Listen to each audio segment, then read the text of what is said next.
Pemirsa, sejumlah perusahaan minyak dan gas kelas dunia atau global company disebut-sebut hengkang dari industri hulu migas di Indonesia. Benarkah raksasa migas ini keluar dari Indonesia dan apa yang membuat mereka keluar? Apa dampaknya bagi produksi minyak dan gas tanah air? Kita bergabung bersama pengamat energi Mamit Setiawan. Pak Mamit, selamat pagi. Selamat pagi, Mas. Selamat pagi, pendengar Ya, pemirsa bisnis. Pak Mamit, kalau melihat ada beberapa perusahaan migas yang sudah mengatakan tidak ambil bagian di terutama industri hulu migas di Indonesia, sebetulnya yang terjadi ini adalah merupakan siklus bisnis biasa yang menjadi pilihan karena melihat kondisi sekarang, atau memang karena iklim investasi khususnya di industri hulu migas di Indonesia saat ini memang tidak menarik. Indonesia kalah bersaing dari negara lain. Bagaimana, Pak?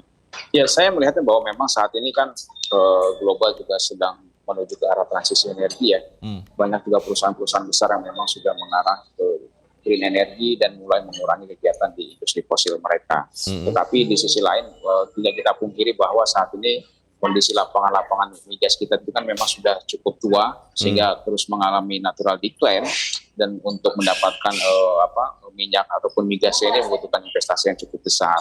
Ditambah saat ini juga kan yang namanya industri hulu migas itu ketidakpastiannya tinggi dengan high risk dan juga high cost.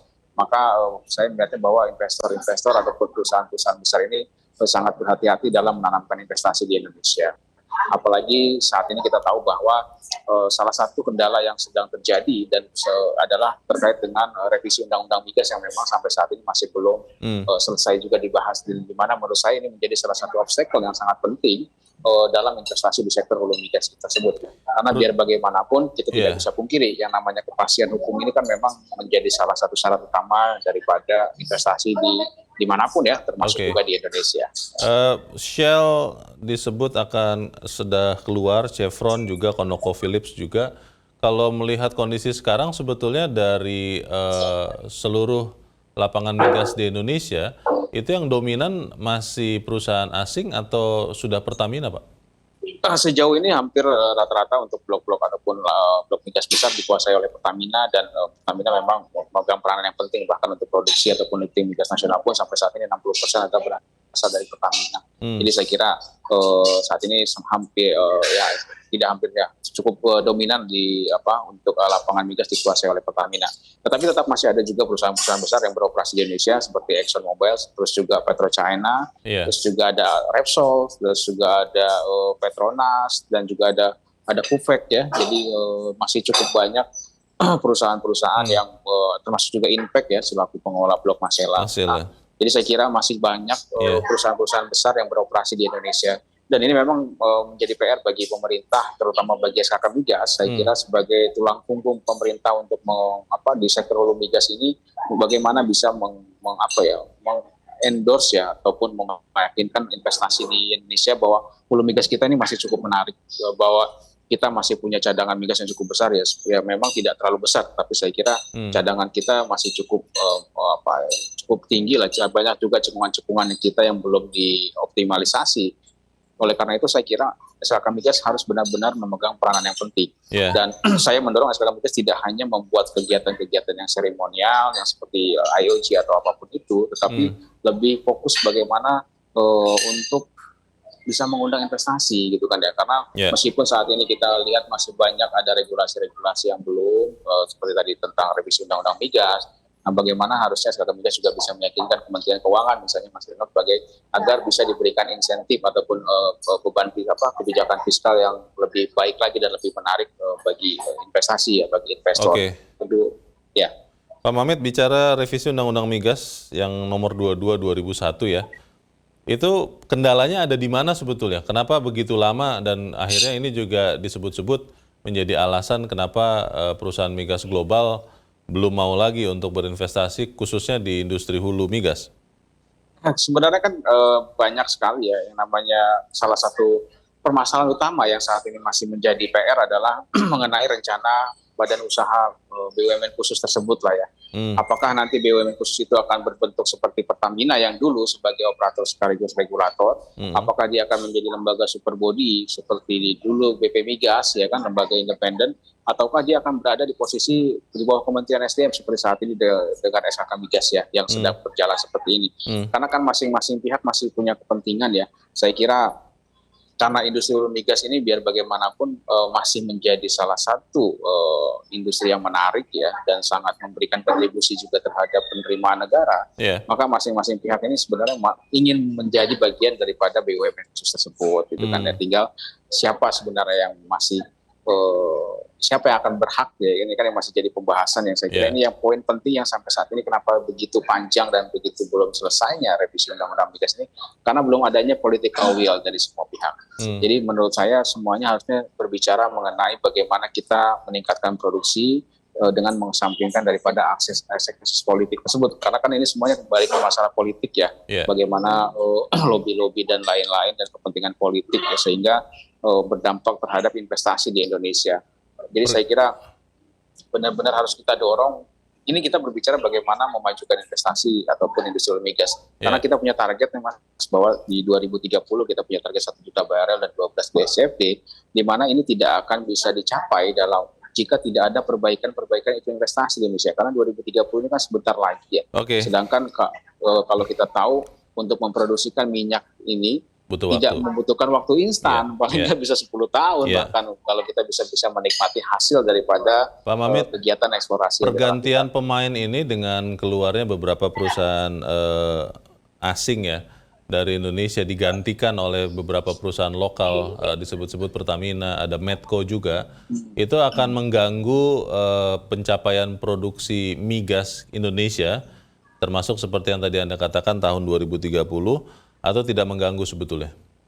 Ya secara pengalaman harusnya tidak perlu mengganggu ya, karena kan masing-masing baik Pertamina, Medco, apalagi mereka adalah perusahaan-perusahaan yang memang sudah punya pengalaman dan cukup panjang di sektor hulu migas ya.